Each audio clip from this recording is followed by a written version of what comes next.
الحقيقه ما قلت لحتى حد، فما حتى من الفاميلي اللي يسكنوا في ايطاليا لهنا ما سمعوا كان كي وصل. في تونس ما فماش هيك الحظوظ، فماش الحاجه اللي تسر اللي تخليك باش تبقى. انا امي منبه عليا قالت لي نكلمك ما تهزش عليا، قالت لي تلقاني بحذاك، معناها ما فيهاش كلام. الحقيقه الوحده والغربه تبدل فيك برشا حاجات. انا تصير ساعات حاجات يسالوني على يشوفوا على الانترنت يقول لي اخي تونس اختيره.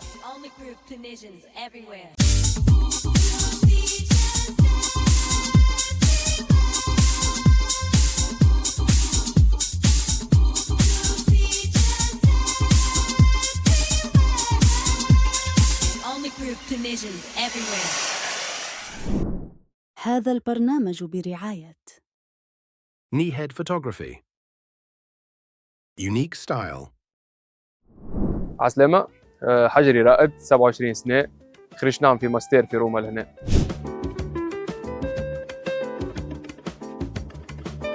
ما نتصورش فما شاب تو تجيه فرصة باش يخرج من تونس ويفلتها الحقيقة.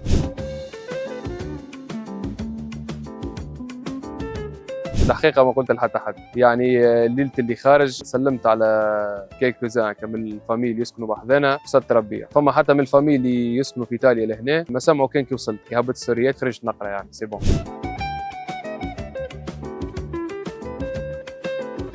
الحقيقة لا، يعني انت ماشي الاكسبيريونس جديدة وفي تونس ما فماش هيك الحظوظ، فماش الحاجة اللي تسر اللي تخليك باش تبقى، كي باش تجيك اوبورتونيتي كيما هكا باش تكون اكسيتي اكثر منها عندك تخوفات.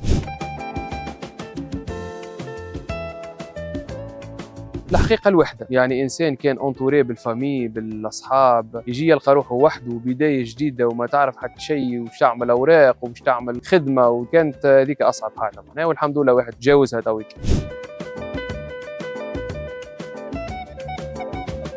أنا القراية متاعي باللغة الإنجليزية، يعني مانيش مستحق برشا باش نقرا الإيطاليان، ما قاعد نتعلم فيه في الشارع في الخدمة مع أصحابي خارج القراية. أنا عامل بيتزفاي في تونس، معناها مخي ما عادش يستوعب لغة أخرى. لهنا تولي مسؤول على الصغيره والكبيره في حياتك، معناها احنا في البلاد غاديك الوالد ان شاء الله ربي يطول في عمره هو مسؤول على كل شيء، يعني مسؤول انت على روحك، اما ديما كي باش تطيح في مشكله في اي حاجه باش يكون هو المنقذ. لهنا لا، لهنا ما تنجمش حتى كي تصير لك مشكل تكلم العائله باش ما تخليهمش يخمموا وكل شيء تحله وحدك، لهنا انت مسؤول على روحك 1000%. الحقيقه الوحده والغربه تبدل فيك برشا حاجات. انا ريت اللي بدلت فيا للايجابي الحقيقه، يعني وليت انسان مسؤول اكثر، منظم اكثر. انا كنت في تونس يعني معصاب شويه، لهنا هديت شويه، فما الحاجات الصغيره تولي تزيد تصغرها اكثر، بل كنت الصغير نكبره، لا لهنا تولي الصغير تزيد تصغره والكبير تصغره زاد. بيان سور، معناها الماكله تونسيه، الاصحاب لهنا توانسه، اللبسه انا جايب معايا القشابيه، جايب معايا المظله في الصيف نلبسها، كل شيء تونسي. معناها الانستغرام، الافلام، باش تفرج في الحاجات، تتبع تواكب الحاجات اللي قاعده تصير في البلاد ديما معك معناها.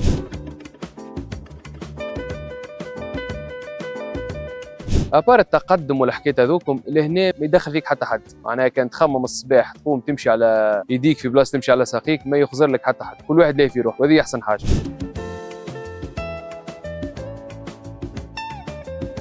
الحقيقه كي ندخل للدار نقول امي، نلوج على امي باش تجي تقعد بحذايا، كي نروح من الخدمه ولا من القرايه ولا اللي هو، وبعد وقت الفطور ما نعيط لها باش تقعد بحذايا تفطر بحذايا. هذيك الحاجه اللي ديما في مخي كل ما ندخل الدار لهنا نحس يعني ما نجمش ندخل نفطر وحدي باش نقعد وحدي، هذيك اكثر حاجه، هذيك اللي نبقى نتذكرها.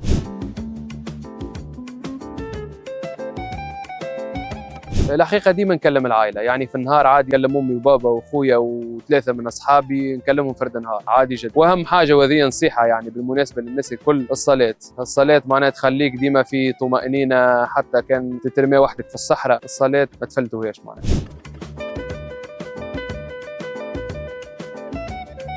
الحقيقه كلها هنا مختلفه، معناها اللي من اليابان، اللي من اللي جاي اللي يصور فيا تويكا من الفلبيني، تلقى من ايران، تلقى من عشنا روسيا، سويسرا، الدنمارك، كلنا مختلفين معناها، ما فماش صعوبه خاطرني في العاصمه.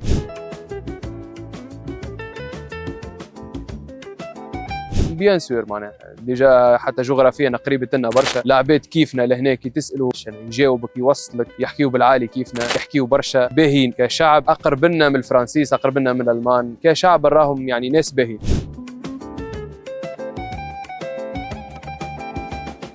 بيان سور، معناها هذيك اهم حاجه. انا امي منبه عليا، قالت لي نكلمك ما تهزش عليا، قالت لي تلقاني بحذاك، معناها ما فيهاش كلام. قبل ما نمشي الصباح لازم نبعث لها ميساج، وفي وسط الخدمه وكي نوصل للدار لازم نحلوا الكام نفطروا مع بعضنا، هذيك ما فيهاش لعب، معناها كل شيء الا العائله.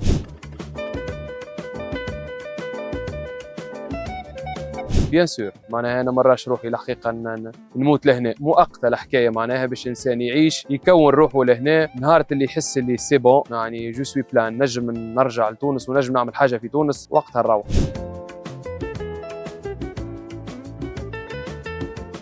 بون انا وليت نعمل في فيديوهات على الانستغرام وعلى التيك توك، نجموا تشوفوا الباج نتاعي، كل شيء زاد فيها تونسي، معناها العادات نتاعنا، الفازات نتاعنا، هذه الحاجه نعرف العباد، معناها نوري فيهم لهنا راهو الكوليسيو راهو كيما الجمه نتاعنا، سيدي بوسعيد كيما يونان، قاعدين يعرفوا في تونس، معناها ولاو يحكيوا على تونس.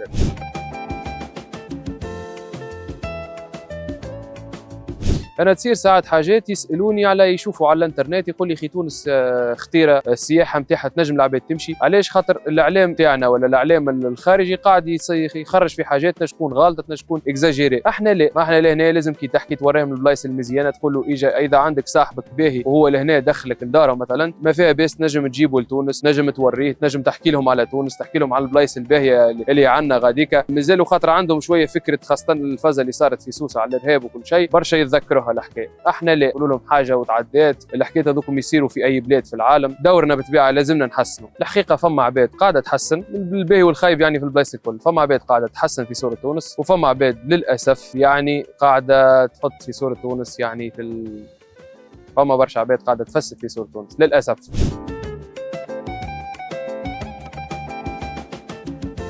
العائله، القاعده في الحومه، الماكله نتاعنا ما كيفها لهنا، يقول لك المطبخ الايطالي الاحسن في العالم، انا نقول لكم التونسي راهو الاحسن في العالم الكل.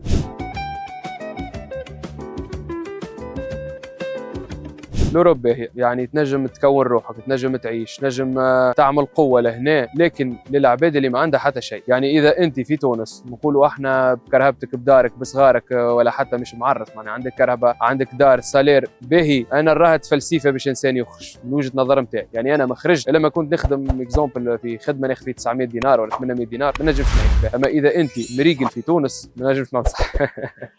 إن شاء الله تكونوا الناس الكل بخير، إن شاء الله تعجبكم الحلقة، واعملوا فولو على الانستغرام. Only group Tunisians everywhere.